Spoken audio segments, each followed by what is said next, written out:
Hello అందరికీ, అందరు ఎలా ఉన్నారు? బాగున్నారా? Welcome back to my channel. It's me Sneha. వీడు మా లియో.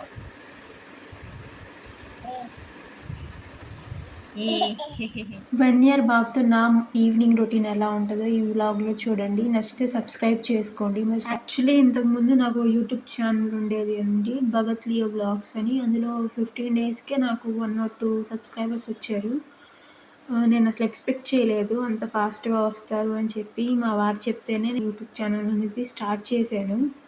స్టార్ట్ చేశాక వ్యూస్ వస్తున్నాయి, సబ్స్క్రైబర్స్ పెరిగారు.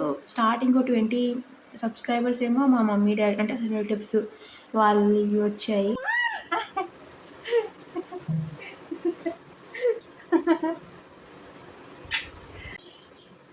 వ్యూస్ బాగా వస్తున్నాయి, అందరు బాగా చూస్తున్నారు, లైక్ చేస్తున్నారు అని చెప్పి నాకు కొంచెం ఎంకరేజ్మెంట్గా అనిపించేది. సడన్గా మా వారైతే డిలీట్ చేశారు. ఎందుకు ఛానల్ డిలీట్ చేశాను, అది నాకు 1K సబ్స్క్రైబర్స్ నా ఛానల్ మానిటైజేషన్ అయిన తర్వాతే చెప్తాను, ఇప్పుడే చెప్పాలి అని అయితే నాకేం లేదు. ఇంకోటి ఏంటంటే నాకు హిందీ వచ్చు. హిందీలో ఛానల్ పెట్టాను. ఇదే ఛానల్ హిందీలో స్టార్ట్ చేశాను. స్టార్టింగ్లో ఒక 1-2 వీడియోస్ హిందీలోనే ఉంటాయి, చూడండి. అయితే అందులో వ్యూస్ రావట్లేదు. నేను ఒక ఛానల్ చూశాను, అందులో 2-3K వీడియోస్ పెట్టారు, కానీ 4-5 lakhs సబ్స్క్రైబర్స్ ఉన్నారు.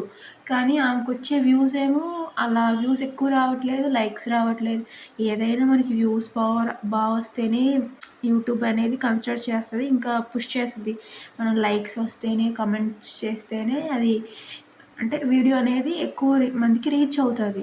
ఇంకా నాకు వ్యూస్ రావట్లేదు, నేను పెట్టిన వేస్ట్ అనుకొని మళ్ళీ సరే తెలుగు నేనైతే ఒక టైం పీరియడ్ అనేది పెట్టుకున్నాను. 1 year వరకు చేస్తాను.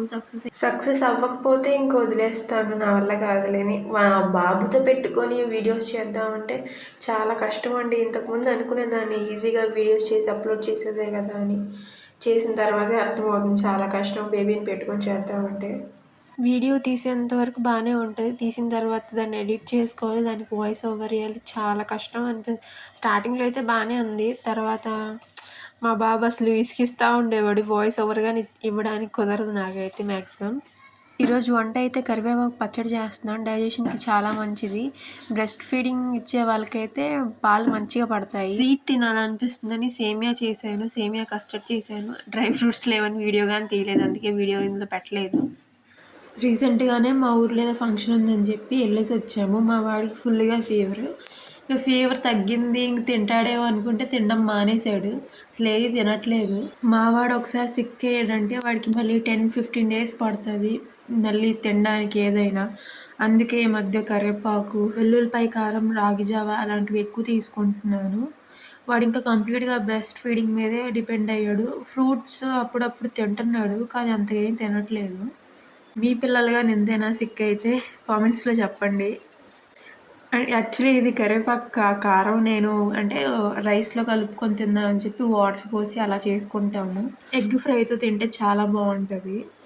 ఇంకా లాస్ట్లో తాలింపు వేసుకుంటే, ఇంకా తాలింపు గింజలు కొంచెం ఎక్కువ వేసుకున్నామంటే అవి పంట కింద తగులుతా చాలా బాగుంటుంది టేస్ట్. కానీ ఇంతకుముందు అసలు తినేదాన్ని కాదు నేను ఇది. ఇంకా డెలివరీ అయ్యాక పాలు కావాలి కదా అని చెప్పి అప్పుడు తినడం స్టార్ట్ చేశాను.